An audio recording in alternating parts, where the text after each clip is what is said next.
Good morning, everybody. Welcome to Jason Mackey's First 10, a short version podcast talking all things Pittsburgh sports. Today is Monday, October 7th, and well, it is about 10 to 3 in the morning. I just got back from Acrisure Stadium following a Steelers loss to the Dallas Cowboys. You watched it. You were probably agonizing over it on national TV. Definitely a tough one for the Steelers to take. Some takeaways to pull from this one. We'll talk a little bit about the quarterback, a little bit about the defense, maybe some Beanie Bishop, George Pickens, all of that stuff. Plenty to dissect from the Steelers falling to 3-2. But first, I want to remind you that this show is brought to you by Edgar Snyder Associates. If you're injured in an accident, you're probably wondering what's next. For over 40 years, Edgar Snyder Associates has helped injury victims answer that question. Whether it's gathering evidence, collecting medical records, or dealing with insurance companies, Edgar Snyder Associates has helped over 75,000 people answer what's next. Call 1-800-94-EDGAR or visit edgarsnyder.com for a free consultation. And remember, there's never a fee unless they get money for you. So this was a very winnable game, in my opinion. If we zoom out and think big picture here, in Pirates land, we became accustomed to stuff like this, where the Pirates sort of frittered away games that they could have or should have won. Oftentimes they did that because of lackluster fundamentals and some other things. And I would argue that maybe the Steelers did this same thing. They actually performed fairly well at times on defense. And obviously for too much of the game, they did not. We saw them with a couple red zone takeaways. TJ Watt played a really strong game. Isaiah Loudermilk blocked a field goal. Dante Jackson had an interception, as did Joey Porter Jr. The Steelers did what you would expect the Steelers defense to do, creating some splash plays, getting after Dak Prescott in key situations, but it obviously wasn't enough. If you go through the final team statistics, they're not good. Dallas racked up 445 total yards. They averaged 5.9 yards per play, 109 yards on the ground. Against this ground attack, the Steelers should be a lot better. And that was one of the defining characteristics of the first couple weeks of the season. I would argue the first 3 weeks of the season when the defense was elite, they were stopping the run. They did not stop the run in this one.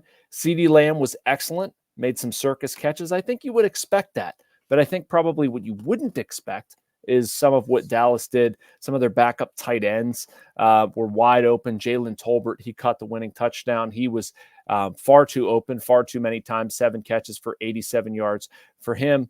And Dak Prescott kind of had his way with the Steelers at times. They moved the ball at will. If they would have protected the football a little bit more, this game probably wouldn't have been as close. Now, do you think that's going to be something that's lasting, or do we think that the Steelers defense can kind of figure this out? I'm going to bet on the latter. I do think this unit is better than what it showed against the Cowboys. I'm not particularly worried about the defense. At the same time, it is a loss. Earlier in the day, I watched, along with you, probably the Cincinnati Bengals fall to 1-4. You're going to put the Ravens at the top of the AFC North. The Cleveland Browns are a mess, but this was a chance for the Steelers to get right there with the Ravens, get some distance there, and they didn't. Instead, they're a muddled 3-2, and we're going to be asking a bunch of questions about what's going on with the Steelers in various aspects. The biggest question I will have then, if we're not going to worry about the defense, is what happens to the quarterback situation? What do you do? Justin Fields at times I thought was okay. He was 15 of 27, 131 yards, 2 touchdowns, 93.3 rating. It was good enough. But this offense did not move the ball particularly well. Couple of key 3-and-outs that really hurt them in the second half. It was another slow start. Kind of some conservative play calling too early on that I didn't necessarily love. And, well, Russell Wilson is going to be healthy very soon, maybe as soon as this week. Maybe this is the week he's finally good enough to practice, play, and he's a legitimate option for the Vegas Raiders. Don't know that yet. But if and when that time comes, did Justin Fields do enough? Has he done enough to fend off a challenge from Russell Wilson, who the Steelers probably clearly want to play? I think that's a valid question. And I think it could be a coin flip at this point. Maybe it comes down to who practices well. I think at some point you need to take into account how does the offense rally around Russell Wilson or whomever is under center. Right now, I think a concern with the Steelers is the running game. It's been enough. I look at this running game, what they did, what they didn't do against Dallas. It's problematic. Najee Harris, 14 carries, 42 yards, averaged just 3 yards a carry. Justin Fields carried 6 times for 27 yards. Maybe you'd hope to get Cordero Patterson back. Maybe you'd hope to get Jalen Warren back. I think there's probably a chance both of those guys can play. We'll find out more on Tuesday when Mike Tomlin talks. Some way, shape, or form, though, that has to improve. That's very high on my list for what to do this week. How do you fix the running game? How do you get this more established? We've heard all along since Arthur Smith was hired that the running game is going to be a principal focus of what the Steelers do. It was not good enough against the Cowboys, and the results showed. Another thing they're going to have to look at is George Pickens. He was benched some late in the game. Mike Tomlin talked about managing his snaps, actually compared it to Cam Hayward and wanting to get the best reps that he could out of Pickens. I'm sorry. I mean, I understand Mike Tomlin's reason for saying that, but that's your best playmaker. And if that's the right move to bench him, I understand. There's some immaturity there.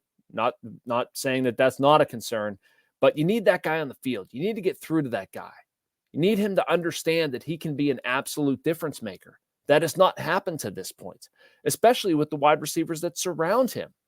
Van Jefferson, 3 catches, 26 yards. The other guys were basically non-factors. Pat Freiermuth, 3 catches, 22 yards, and a touchdown.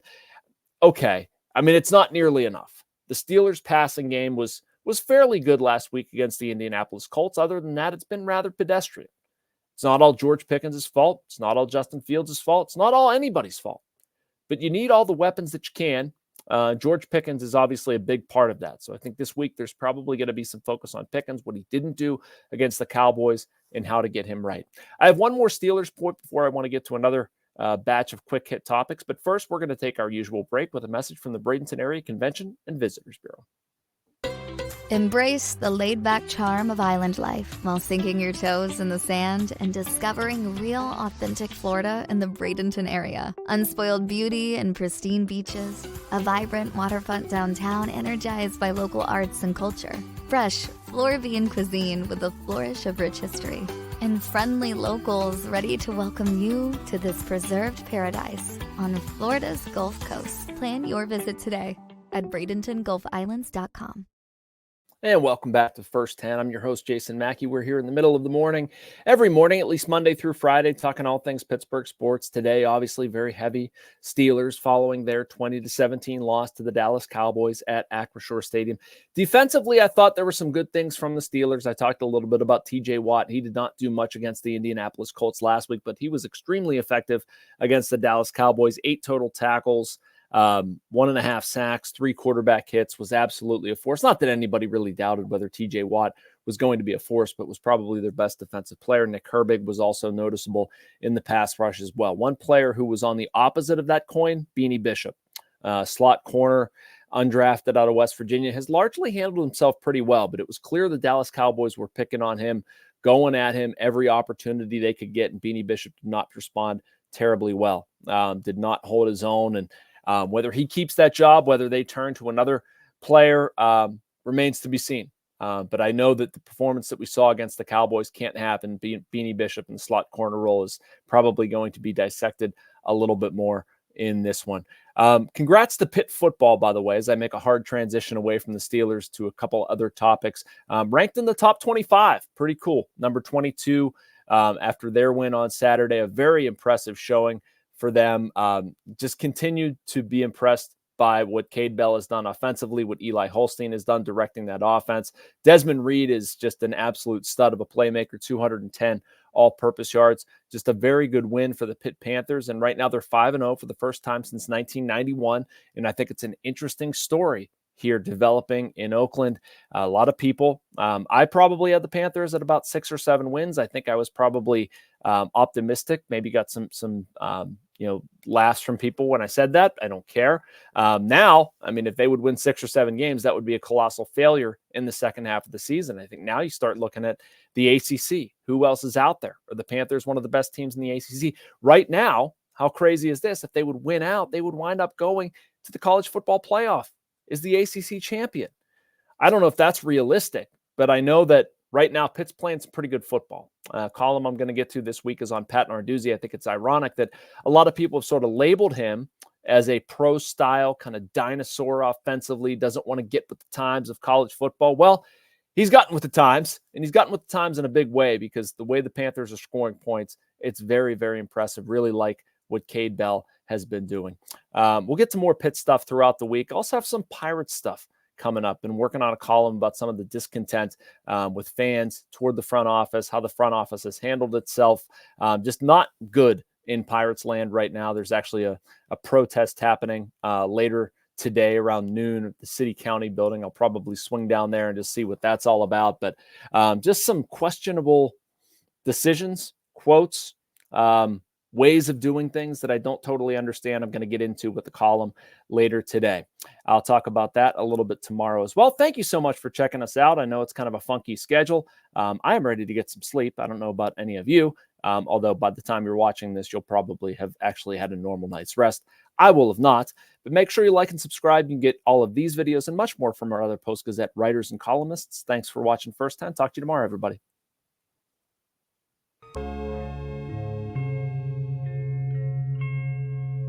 Thank you for checking out this content from Post-Gazette Sports. If you watch this video on YouTube, please like the video and subscribe to our channel. For all of the sports coverage the Post-Gazette has to offer, visit post-gazette.com.